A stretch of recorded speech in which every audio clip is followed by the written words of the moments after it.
शांति। आज 11 जुलाई 1970 की अव्यक्त बाप दादा की महावाक्य में से सुनते हैं मुरली मंथन। मुरली का सार है संगम युग की डिग्री और भविष्य की प्रारब्ध। बाबा ने कहा, आज बाप दादा सभी स्टूडेंट की पढ़ाई के बाद क्या डिग्री प्राप्त की वह देख रहे हैं। पढ़ाई के बाद डिग्री मिलती है ना, तो इस संगम पर आपको क्या मिलेगा? संपूर्ण फरिश्ता व अव्यक्त फरिश्ता। यह है संगम युग की डिग्री और दैवी पद है भविष्य की प्रारब्ध। बाबा ने कहा, तो अब इस संगम युग की डिग्री है संपूर्ण अव्यक्त फरिश्ता। इस डिग्री की मुख्य क्वालिफिकेशन कौन कौन सी है? बाबा ने कहा, जितना क्वालिफाइड होगा उतना ही औरों को भी क्वालिफाइड बनाएगा।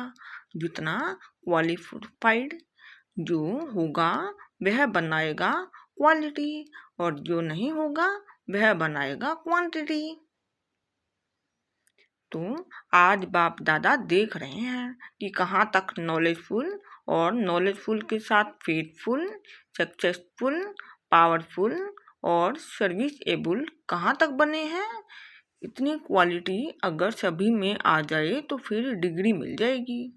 तो बाबा ने डिग्री की मुख्य क्वालिफिकेशन कौन सी बताई है? नॉलेजफुल, नॉलेजफुल के साथ फेथफुल, सक्सेसफुल, पावरफुल और सर्विस एबल। बाबा ने कहा, हर एक को देखना है कि इन क्वालिटीज में कौन कौन से क्वालिटी धारण की है। बाबा ने कहा, जितना नॉलेजफुल होगा उतना ही वह सक्सेसफुल होगा। अगर सक्सेसफुल कम है तो समझेंगे कि नॉलेज की कमी है। फिर बाबा ने कहा, सक्सेसफुल न होने के कारण क्या है? फेथफुल कम। फेथफुल अर्थात निश्चय बुद्धि।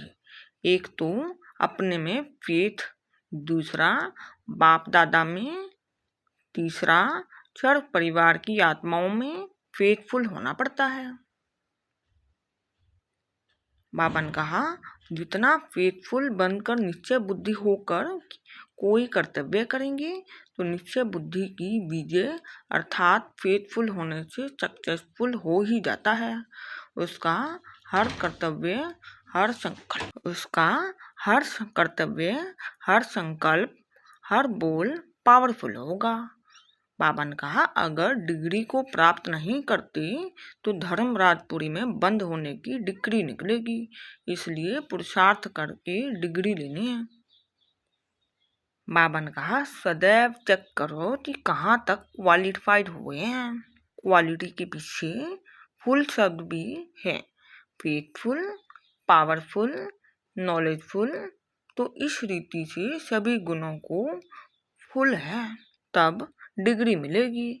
जो इन सर्व गुणों में फुल होगा उनको ही संपूर्ण अव्यक्त फरिश्ता की डिग्री को मिलती है। फिर बाबा ने कहा, अभी है नाजुक समय, अभी नाज से चलने का समय नहीं है। अगर नाजुक समय में भी कोई नाजों में चलेंगी तो रिजल्ट में नुकसान होगा। इसलिए अभी संहारी मूर्त बनना है, विकराल रूप धारण करना है, संहार भी अपने संस्कारों का करना है।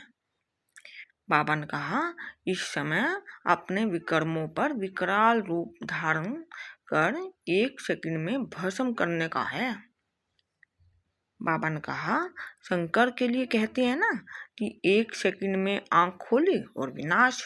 यह है संहारी मूर्त के कर्तव्य की निशानी। फिर बाबा ने कहा, तो विकर्मों, व्यर्थ कर्मों, विकर्मियों के ऊपर अब विकराल रूप धारण करना है। अब तो विकराल रूप भी चाहिए, काली रूप भी चाहिए।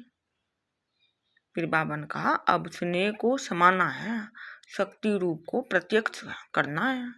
शक्तियों को एक ही समय 3 बातें धारण करनी है।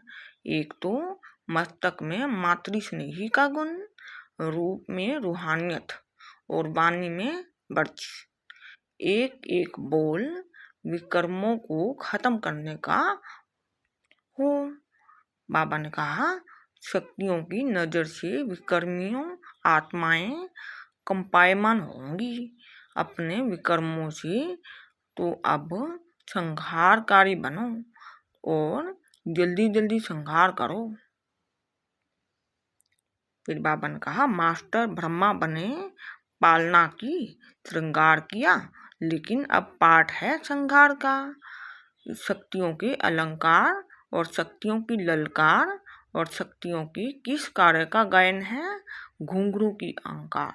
घुंघरू डालकर असुरों पर नाचना है। निर्भयता और विनाश की निशानी है घुंघरू। बाबा ने कहा, आप शूरवीर शक्ति रूप बनकर प्रत्यक्ष रूप में सामने आओ। जब इस रूप में प्रत्यक्ष होंगी तब प्रत्यक्षता होगी। अच्छा, ओम शांति।